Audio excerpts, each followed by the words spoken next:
ස්තුති මුලාසන රුඩ මන්තුමනි මම මේ කතා කරන්නේ අවුරුදු 28ක් පාර්ලිමේන්තු සිටිය මේ සම්බන්ධයෙන් අත්දැකීමකින් උත්තරයක් දීම සම්බන්ධයෙන් මම හිතන්නේ අදහස යම් විදිහෙන් හොඳ වුණාට මේ ගෙනියන ආකාරය මම හිතන්නේ තරම් නිවැරදි කියලා. මොකද ස්ථාවර නියෝග අනුව Committee of Public Finance Public Accounts Committee එක තුල ඒ අයට මේ සම්බන්ධයෙන් පාර්ලිමේන්තුවේ අපේ වගන්ති 148 49 50 යටතේ තියෙන මේ සම්පූර්ණ මූල්‍ය බලය පාවිච්චි කරන්න කටයුතු කරන්න පුළුවන්.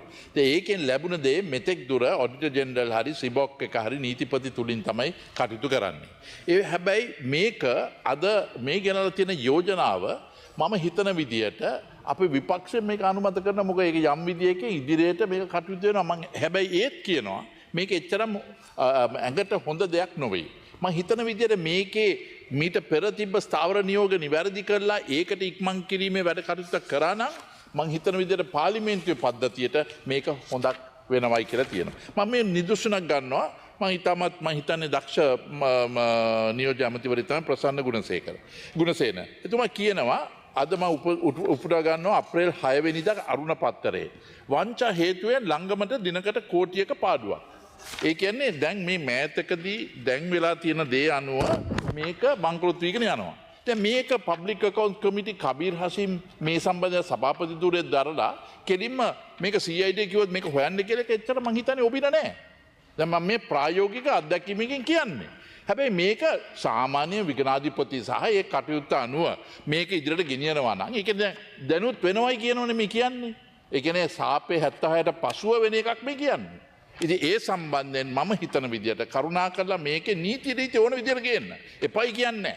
හැබැයි මං කියන්නේ මේකේ මේ තමාගේ මේ පාර්ලිමේන්තුවේ කටයුතු වලට මීට වැඩිය අවශ්‍යතාවයක් වෙන්න ඕනේ මේ සම්බන්ධීකරණ. ඉතින් අපි මේක බැහැයි කිව්වොත් හිතයි අපි මේකට අවසර දෙන්නේ නැහැ කියලා. ඒක නෙමෙයි අපි කියන්නේ. මේක නිවැරදි කරන්න.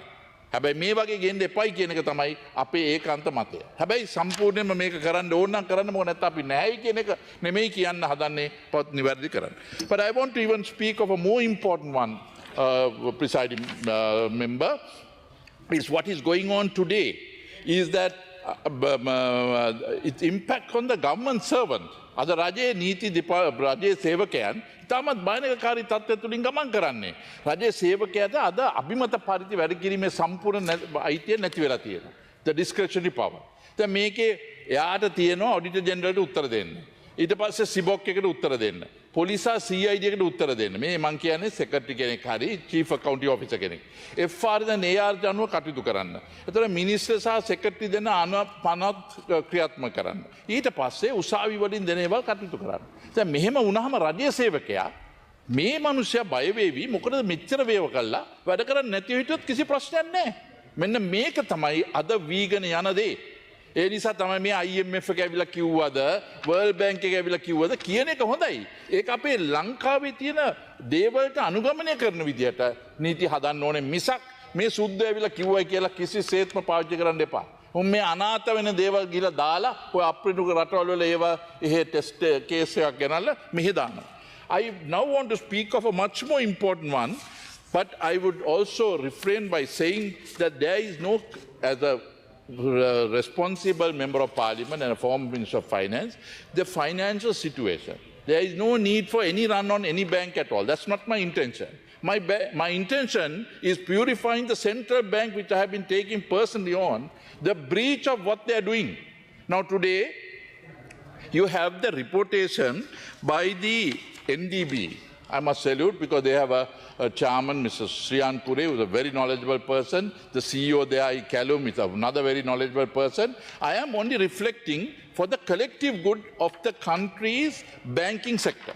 So on that particular basis, today, or at least on the April 6th, they reported that there was a breach.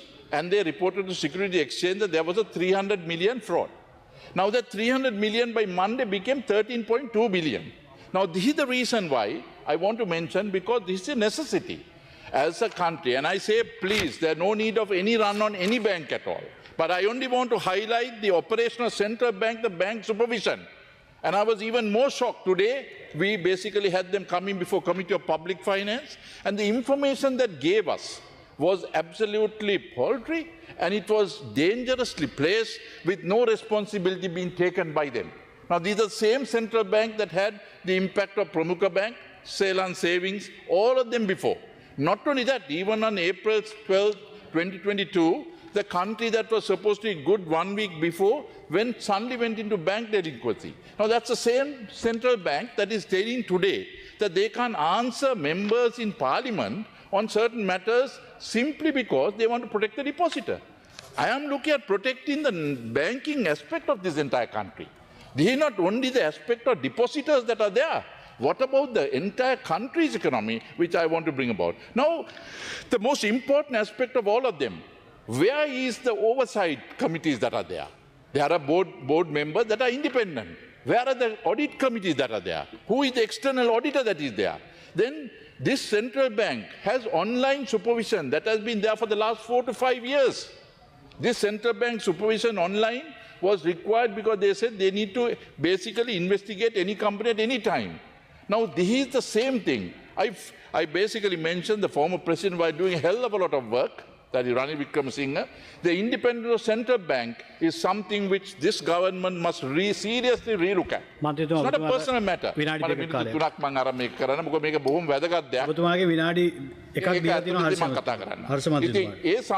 On this particular one, I sincerely look at. I am saying for the collective good, you have given them independence without any collective responsibility. There is no growth factor. There is no job creation. There is nothing that basically says how is it that you're going to lend to important sectors that are there. So on that particular basis, NDB reported 300 million loss. That became 12.2 million. Now the same central bank that handles the EPF is investing in the same NDB bank. Now, on that particular basis, the independence of central bank is basically utilizing the monies and going and banking on them. Where is the oversight committee? Where is the internal audit? Where is the internal control? Central Bank Supervision Division, which basically is under the Central Bank Sri Lanka Act 16 of 2023, Section 82A, the bank supervision. Then the banks have a normal rotational principle. The normal thing is that the banks are very concerned that no one person can go through the same thing. So there's a rotational principle. Now this particular one has been breached.